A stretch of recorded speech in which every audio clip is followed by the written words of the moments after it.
in 2006. I'm married 17 years and have two children, a 16-year-old son and a 14-year-old daughter. Man, you are busy. Ladies and gentlemen, Yeah. now did you just listen to all of that? She is educated. She is a business owner. She is a wife. She is a mother. She is a daughter. Man. Auntie, And friend, Sarah. oh my Yeah, many goodness. hats. Many, many hats. But ladies and gentlemen, I want you to know she's available to service you. Just don't Mhm. roll up on her. Just go ahead Right. on and make that appointment. Give her a call. So, Miss Danielle, tell Mhm. us, how did you decide to go into business? Honestly, unemployment. Um, when I graduated from Elon in 2000, I had a different job. My parents, who raised my brother and me to forge our own path, like pursue your own passions. So, of course, my dad was in insurance. My mom is a retired teacher. They never said you have to follow our path. So, when my job ended, I came to my dad and asked him if he had an opening for me. And that was 17 years ago yesterday that I started here. So September 7th, 2004, on my dad's birthday, I started working with him. And insurance wasn't the thing that I saw myself doing. I just knew that I liked being with my dad, and I liked how he engaged people, how he served them with integrity and honesty, never talked down to people, always educated them on the importance of having the proper protection.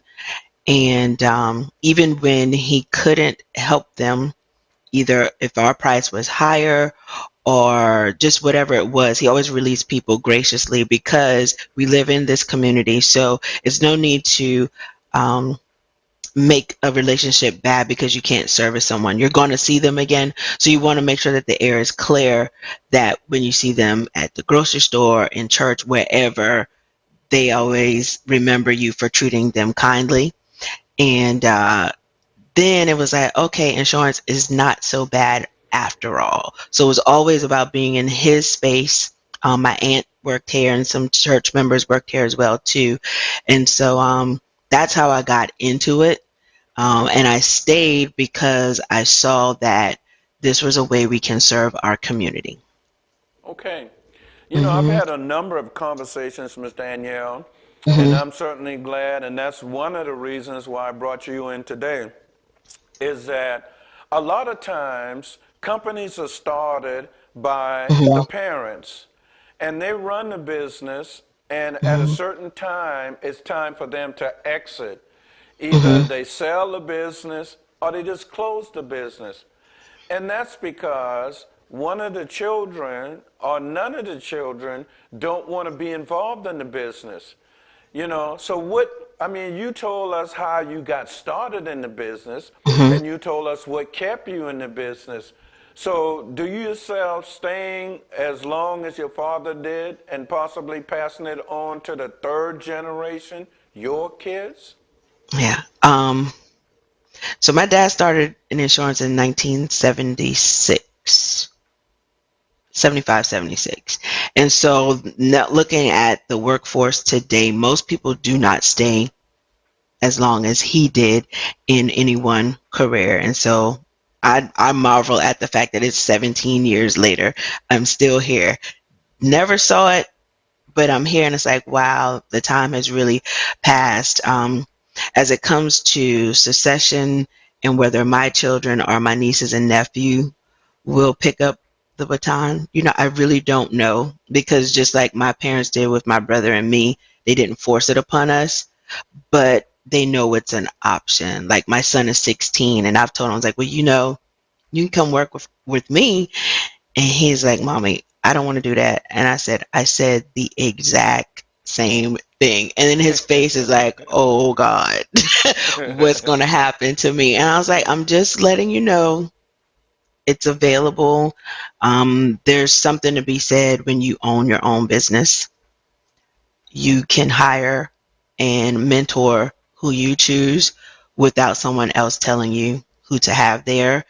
Um, but you also, everything rests solely on your shoulders. So being a business owner is not for the faint of heart. It is not for people who are in it for the short run. It is in, you have to be in it for the longevity of a thing and what it can mean to future generations. I would love for it to go on to the third generation, um, just because so many black businesses do not go on to the second and third generation. And one scripture that has always guided me through this is, a good parent leaves an inheritance for his children's children. And so when you understand longevity, it's not just for, okay, I want to leave something for my children. No, you leave it for your grandchildren, and then you teach your children how to leave it for their grandchildren and keep the cycle going. Like, look for the end game. How long can we stay, even in where our location, the owners of the building, they're second generation. There's a funeral home right behind us, second generation. The dental practice in our business, even though it's not within the family, it's in the second generation of ownership. And so we're surrounded by witnesses of how do we keep it, keep it going, and impress the importance, because you never know who's looking at you. And it's like, if you've got staying power, then I can stick and stay as well. Um, I don't think I'm gonna be in this 40 years, Mr. Darrell. I really I really don't. Just because, yeah, I don't see that, but I will stay as long as I can to cultivate the next generation, to keep it going, and use my platform to mentor and inspire, whether it's, whomever. That's what I'm here to do, serve. And it just so happens that I'm an insurance agent serving the community. Oh, wow. That's Hmm. interesting. I know we're not here to talk about this, but Hmm. it brings up some thinking.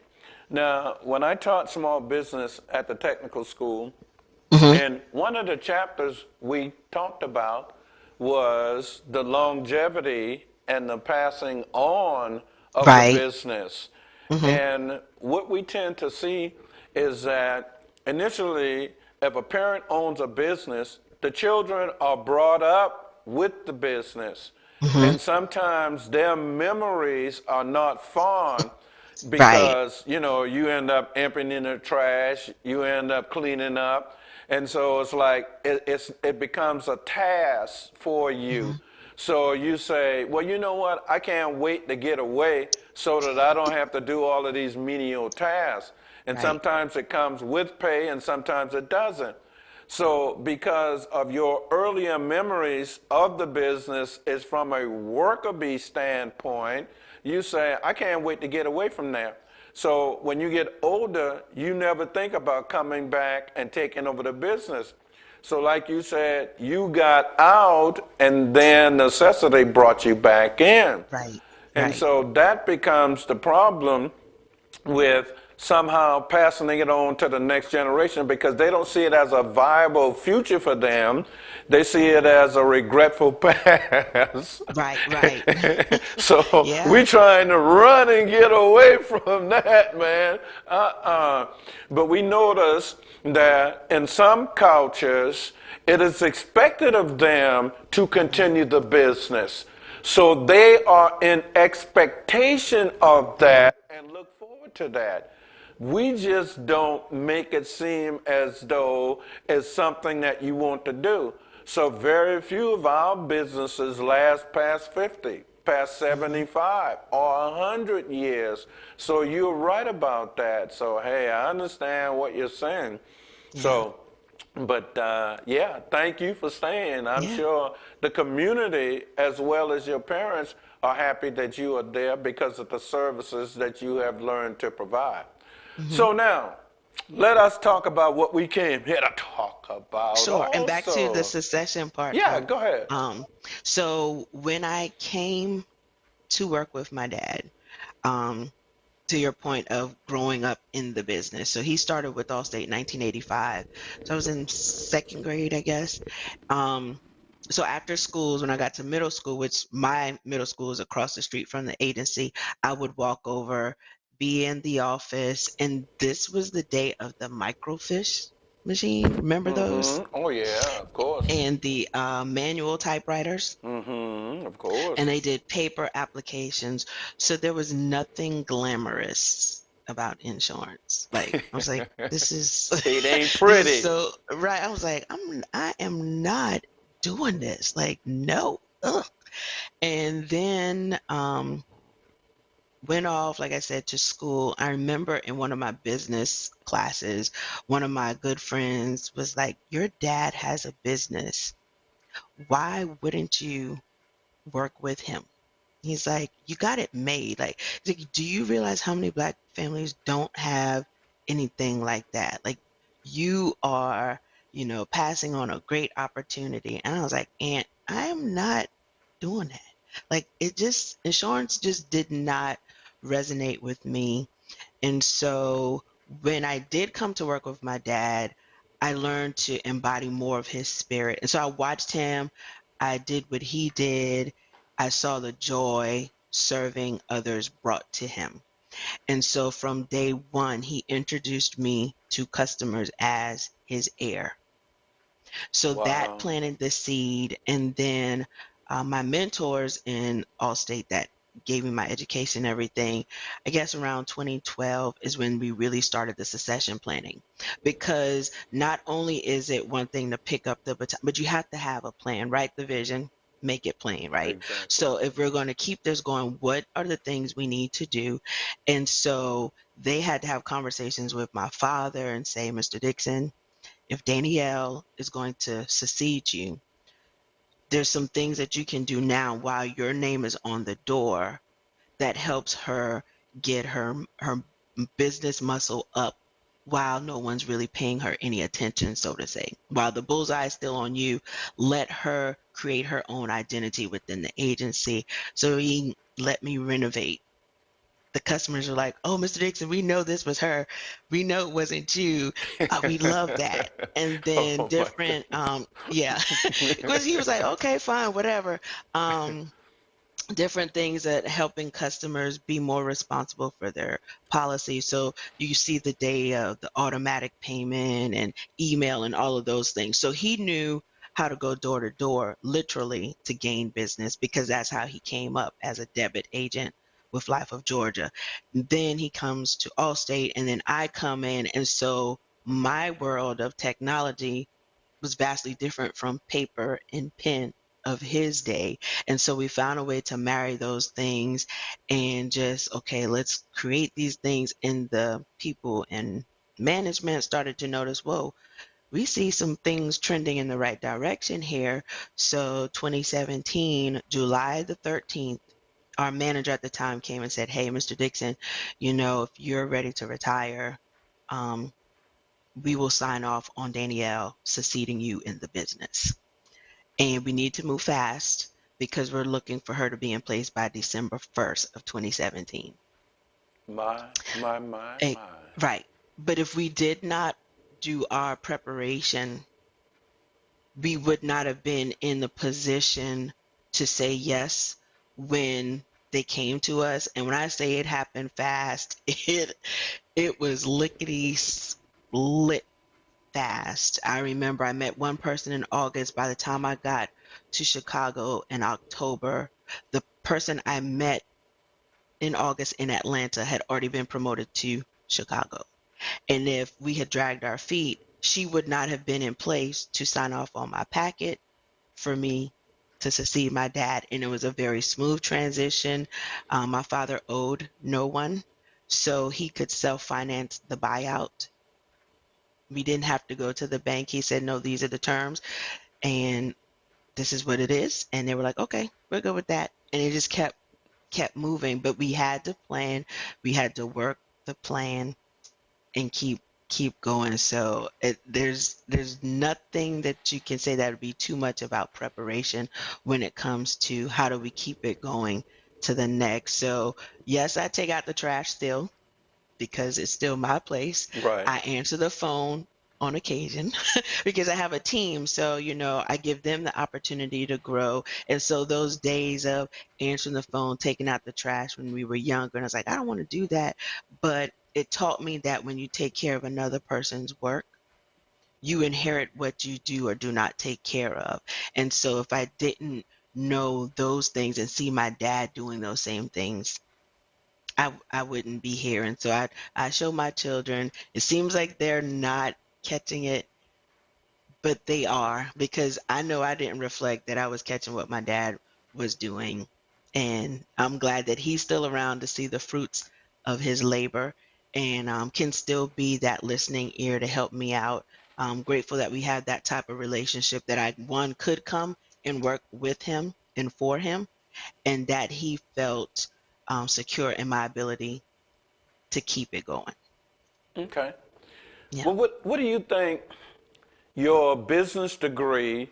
contributed to you being able to, after the plan was folded, the Hmm. preparation was done, Hmm. and the execution of the succession and the transfer to you, what Hmm. do you think your degree, your master's degree, helped to make you a better owner? Got you. It's still making me one. Okay. Um, because school is never out for the pro. Like, you're always learning. Um, in my business education, business planning, like writing out your plan and doing your SWOT analysis and all of those things. Definitely emotional intelligence and people intelligence. Um, those things help, because what you learn in the classroom and what it is in real life, sometimes it's not the same. And so you have a concept, an Right, idea right, of right. what you think it should be, and then you get in the real world and it's like, that is not it at all. Hmm. But it at least helps you, like, okay, I do remember this in that class, communicating effectively. Because insurance in itself is a concept.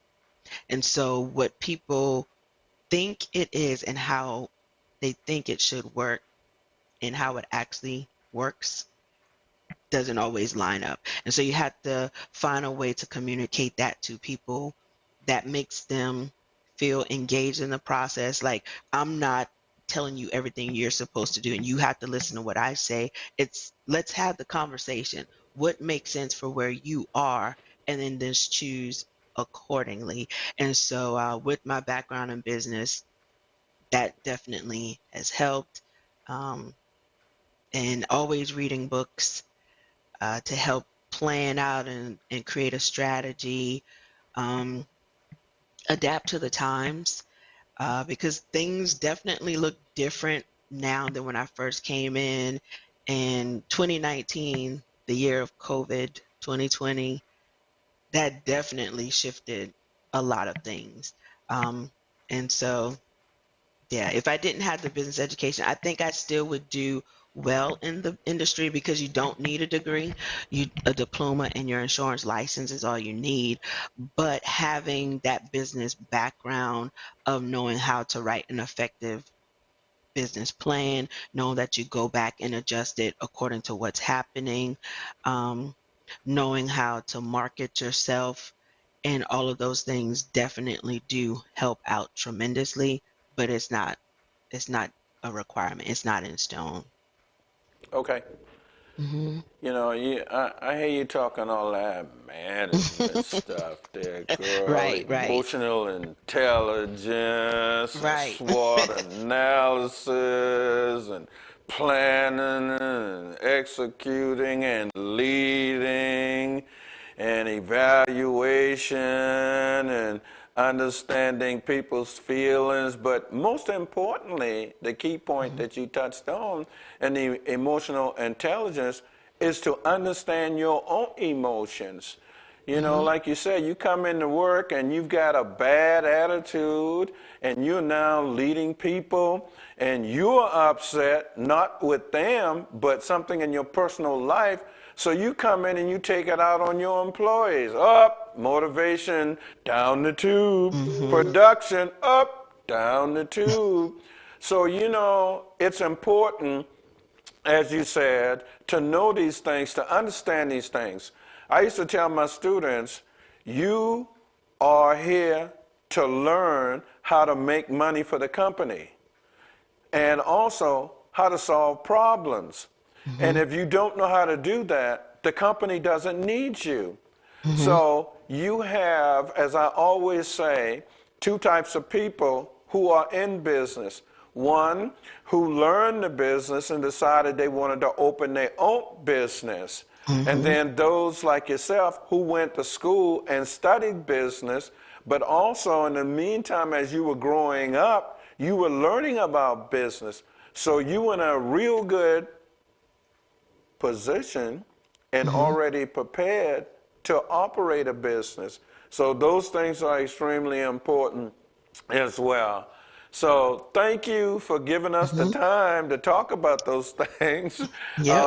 I just wanted to talk about the succession of the Mhm. business, and then you expounded and brought in all of those other things. So thanks a million.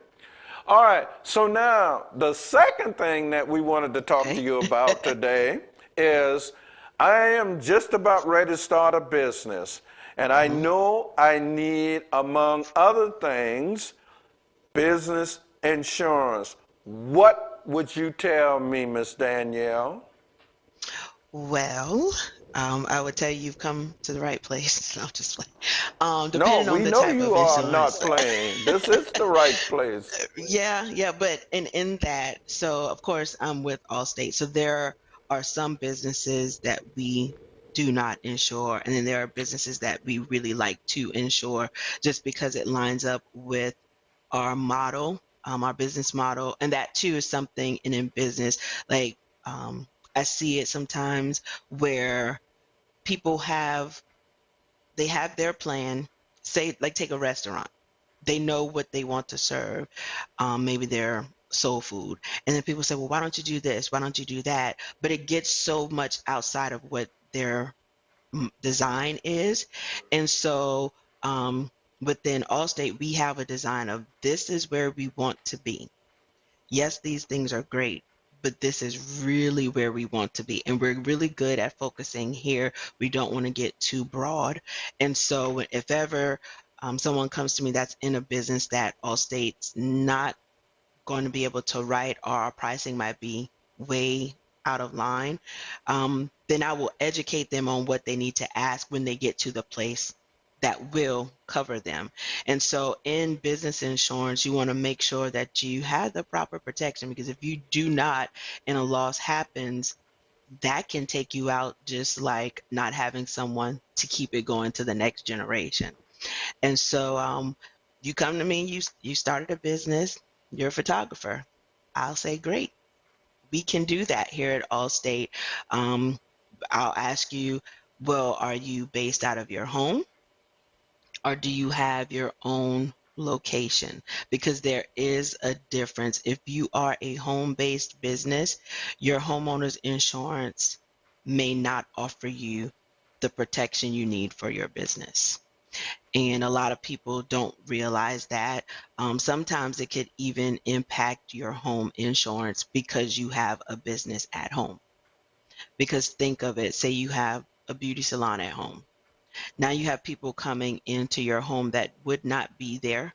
They're there because of your business. And if those people get hurt and you have to file a claim and they discover, well, I was, conducting business, then that's a whole nother situation.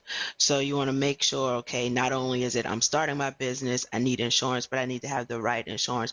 Maybe you're renting your location from someone that owns the building and you're just leasing out a space. You need a policy for you being in that space, your liability to the business, the building owner, if something happens that impacts them being able to rent out that building to other people. um, and then if you own your building itself, of course, you need even more protection. So it's more than just saying, hey, I need a policy. It's okay, let's find the right policy for the exposure in your business, because insurance is all about risk and exposure. What are you doing, and what could possibly happen as a result of you being in that type of business? Okay. So you Mhm. gave the example of, say, a Mhm. photographer and someone Mhm. that's opening a restaurant, and Mhm. I'm working out of my house. Mhm. So as I look at the fact that maybe clients are not coming to me, I'm going Mhm. to them. Let's say Mhm. I run a HVAC company, but my Mhm. office is in a spare bedroom. What Mhm. kind of insurance now would I need working away from home, because my office is just a place to do paperwork. It's not to Mhm. conduct business. What would you Gotcha. recommend in that case? So even there, having the space in the house, the home-based business, uh, the liability of you going to someone else, because HVAC is a service business. We know that most of what you do is away from the office location. So we would build the policy to account for, hey, where are you going to be working? Okay, good. So we're going to account for this because at the office is your paperwork, your computer, whatever business tools that you have for the job. And then knowing that you need to have great liability coverage in place, like we were talking earlier offline about your general liability and your professional liability. One impacts injuries to the other party, and then the other one is like, okay, the work that you did cause something to happen to me. It covers your mistakes in your professional services. And so, again, having a conversation, where are you going to be located? What are you going to be doing so that we can make sure everything is aligned, that if a loss happens, there's no secrets, nothing that's going to blow up in our face of, oh my gosh, why didn't I have that protection in place? That's what you come to me for, so we can make sure we build it out the right way. But as a business owner, you have the responsibility of telling me what all you do, because it has to all be encompassed in the policy. That way you don't negate your coverage because you're doing something that you never told us about. So therefore, we're not in a position to protect you if that loss occurs. And so it's definitely sitting down, having a conversation, educating you, asking lots of fact finding and in-depth questions to put you in the right policy type, and always doing a review, because you may start at one thing, say the HVAC, they start off doing homes, but then they decide to get into doing business, commercial HVAC. Now we have to go in and update the policy to account for how much of their work is done in a single family home, how much of it is done in a commercial environment. Okay. And people don't realize that, that things change over time. It's not a one and done. It's, we got to keep up with what you're doing. And then sometimes you start out one way and then you scale back. Again, make the adjustments for where you are to protect yourself. Okay. What do you recommend for people to have insurance on themselves as a business owner? What type of policy would that be? Meaning on the business owner themselves or on the Right. business? Yeah. Okay. Yeah. So as a business owner, for myself, on the personal side, I have a personal umbrella policy, which is additional liability that is over what's on my auto policy, my home policy, golf cart, whatever I own. So this is like an umbrella, protects you in rain. A personal umbrella protects you in the event that you have a loss, that the payout is more than the underlying policy. On the professional side, there's something that you would have a commercial umbrella policy as well. Errors and omissions. So a customer comes to you for insurance, but you maybe neglect to tell them information that could um, impact their decision, or you misrepresent a policy. Maybe you give them the wrong advice. Errors and omissions is a policy that you would take out that would protect you, just like a doctor has malpractice. Errors and omissions is something as a business owner that you would have in place.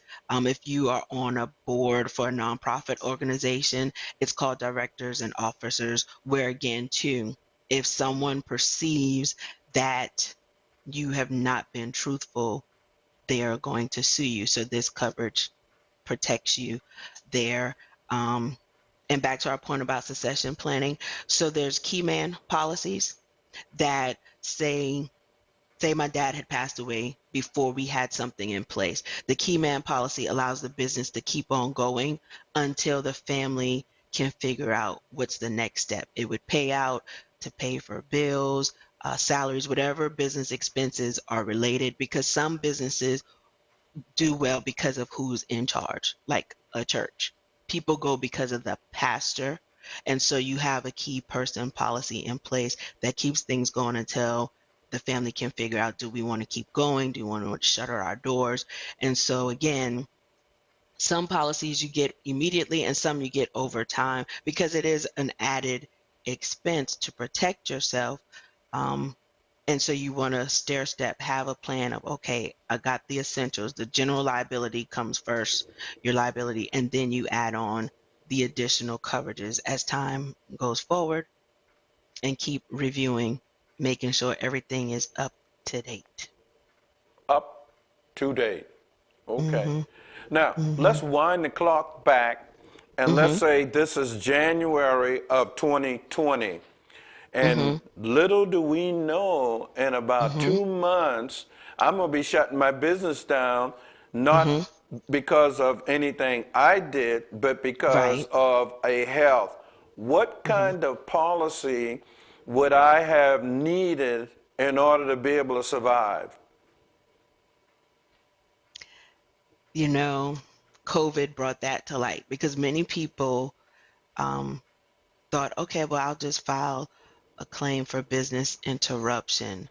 But this business interruption was health. It was a virus. It wasn't like the hurricanes that just came through. Your business is interrupted because your building no longer exists. That we can cover you from.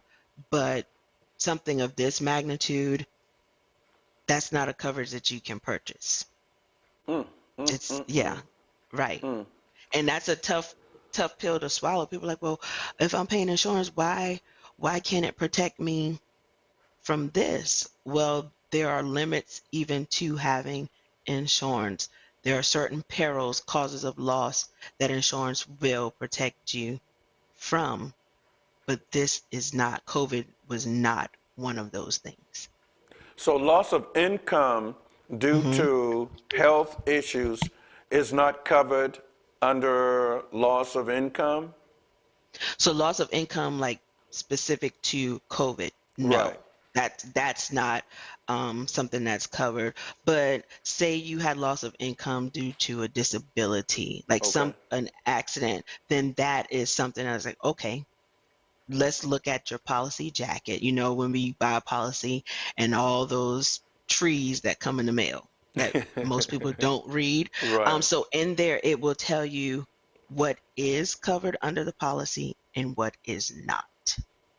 Oh, my Yeah. goodness. So reading Okay. is definitely um, fundamental, like they say, but it really is, because we as an agent, we have to go in and read it too and say, okay, let's look and see what the policy says. What did you purchase? And then let's research even further to make sure, yes, this is something that we will cover. Oh, okay. Okay. Hmm. All Yeah. right. Now, you and I talked earlier, and you made a good point. Now, with this ransomware, Hmm. cyber attacks, and hacking, what is your recommendation for that, for those Right. things? So ask your insurance provider if they have something for cyber coverages. Within Allstate, we call it Cyber Suite. So it's looking at data compromise, especially if you're working from home, because now a lot of people shifted from working at a corporate location to working from home. Well, now your your work property is in someone's personal home. You don't know who's in and out of that home, but you know who's in and out of the business, right? The corporate location. So now that you're at home, there's a compromise that exists that didn't necessarily exist at the workplace. And so you want to make sure, hey, what happens if my child or someone in my home sees someone's personal information and they use that some other way? I need to protect myself. Um, a cyber attack, like you said, the ransomware. What do I have in place? Identity theft, um, cyber extortion. Um, we take credit card payments. Like, what do I have in place to protect myself? And it could be pennies on the dollar to have that kind of coverage compared to the magnitude of a lawsuit of a data breach. Wow. Protect yourself. Wow. Hmm. You know, it's so interesting that in the movies you see the guy walking around with the baseball bat that says, if you Hmm. don't pay us, we're going to stop customers from coming in Hmm. and we're going to tear up your building. So Right, we're going right. to disrupt your business. And then we Hmm. transform that to the 21st century where we sit behind a computer and we punch in some keys and we stop you from being able to operate or we steal your information. Hmm. So crime has evolved over Yep. time from Hmm. manual, as you talked about the manual typewriter, to that of computer age where things are done with the computer and by the computer. So, Hmm. hey, it's still crime, it's just in a different phase. Different way, right. And Yeah. 29% of small businesses have had at least one data breach. Wow. And 65% reported that it had a negative impact on their business. Wow. Right. So you figure small business is the backbone of America. You have more small businesses than you do large corporations. That's a lot of people that when they're down, it impacts the economy of the nation, and it just has a trickle effect because if that small business shutters, not only is the business owner out of income, the employees are out of income. Like it just goes on and on and on. And so that's why if you don't have the right protection, it's not just you that's impacted, it's those around you, the people that rely on your product and service. They're impacted as well too. The whole chain, the whole Right. value Mm-hmm. chain is affected by that. All right. Well, Miss Mm-hmm. Danielle, is there anything that you would like to tell us as we begin to wrap up this show? Sure. And then one other thing was with COVID, you see now people uh, they become unemployed, and so then they sue for unemployment.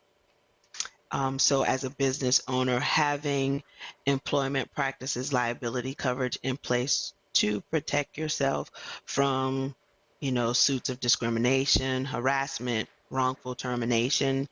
Um, as a business owner, you don't have time to be legal counsel.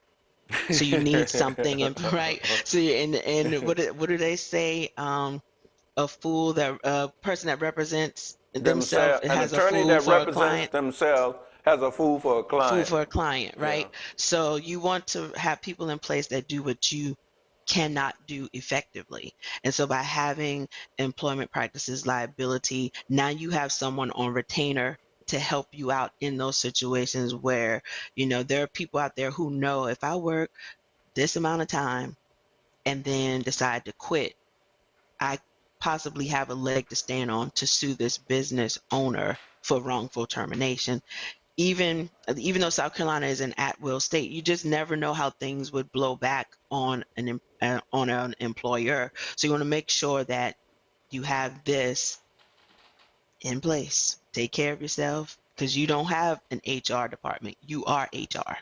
You know what you know, and then what you don't know is what really trips you up. So that was the other thing I had just to make sure help my people understand, there's different types of insurance, whether you're home based in a brick and mortar, whether you're service related or your retail, know your business and know the things that are unique to your business.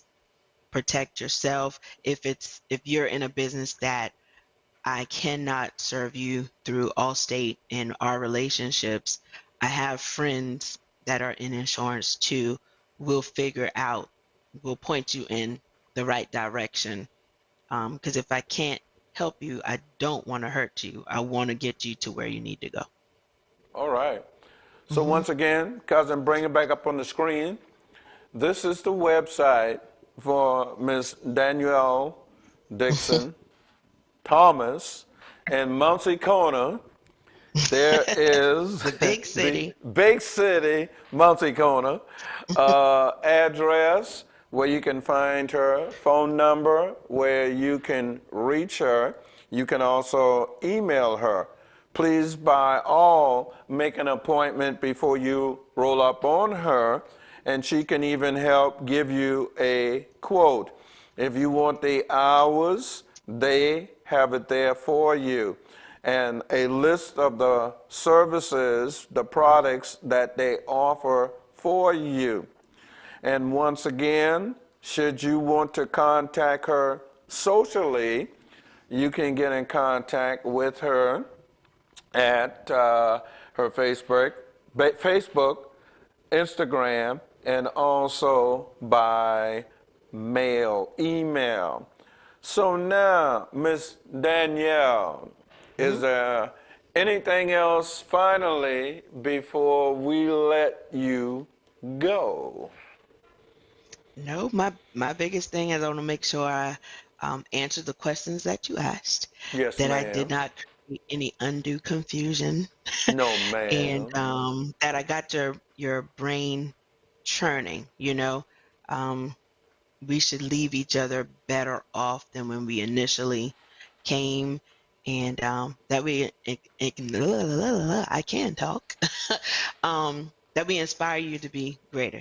Iron sharpens iron, and we should spurn each other to do great works. Like, we should inspire each other to be better, do better, because someone definitely is watching.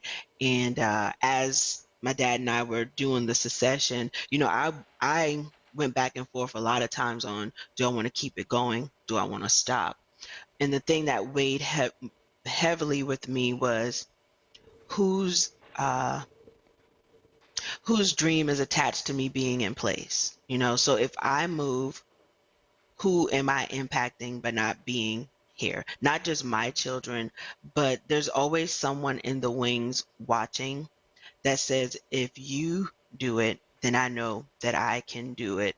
Not only are we in the same location of our founding in 1985, but the community that we're in, the Wall Street community of Moncks Corner, is 2 and 3 generations deep of Black business owners, educators, community activists.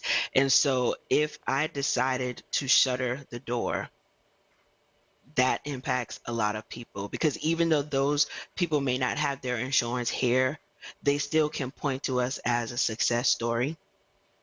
And so, how many little brown girls and little brown boys can look to my dad and me and say, you know what, they did it.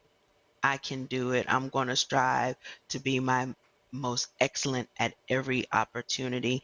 And so, um, I'm just grateful that my dad and I have that type of relationship. I'm grateful that I listened, and just worked out and walked out what he and my mom have taught me, and that I'm here to provide opportunity for even my classmates' children to come learn a business, learn um, ta- professional ways of carrying out themselves and doing tasks and just presenting themselves. And even if they don't stay with me forever, if while they're here, if they learn one thing that makes them better for the next place that they go to, then my mission has definitely been accomplished. So I thank you, Mr. Darrell, for letting me talk to your people, talk to you today, share a little bit about, my story and what I do here in serving my community.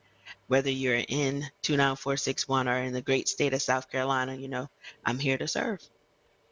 Well, service is what you've been doing, certainly Hmm. exhibited by the fact that you're still in business, that people in the community hadn't run you out yet. So Right. that No, they don't want to do that.